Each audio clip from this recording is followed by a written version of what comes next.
Ah, mon ami, l'inondation tant espérée commence enfin à arriver. La terre sèche depuis si longtemps et les animaux au bord de la mort sont sur le point d'être sauvés. Mais la vague se trouve encore à plus de 200 kilomètres. Hélas, le véritable soulagement prendra des jours à arriver.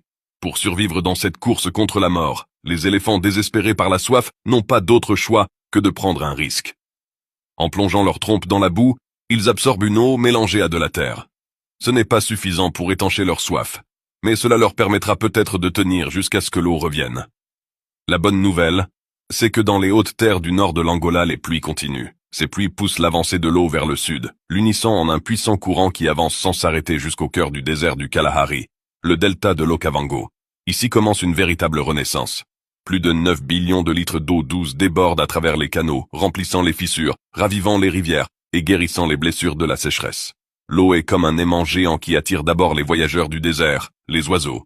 Les graines que les termites avaient récoltées sont emportées par l'eau, et les oiseaux les ramassent avec joie, savourant un festin longtemps attendu.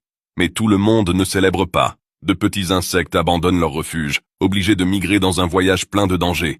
Tandis que l'eau continue d'avancer, le delta change complètement. En quelques jours, les terres sèches se transforment en marais, et la vie commence à exploser. Sous le sable, les plantes aquatiques s'éveillent, grandissant à une vitesse incroyable, recouvrant la terre de verdure. Dès ce moment, la vie se multiplie. L'eau est à l'origine de tout. Avec sa force silencieuse, elle éveille l'un des spectacles les plus impressionnants de la planète. Les poissons arrivent des rivières voisines pour se reproduire. Les branches et les arbres renversés par les éléphants deviennent des refuges naturels pour leurs petits. En même temps, les grands animaux reviennent. Les troupeaux de buffles, après des mois de voyage, arrivent enfin, courant vers les zones les plus fertiles. En quelques semaines, le delta double de taille et devient un paradis. Girafes, lions, chiens sauvages, et un petit éléphant d'à peine 6 mois qui n'avait jamais vu autant d'eau ni de nourriture. Tous profitent de ce banquet naturel, mais il y a aussi des conséquences.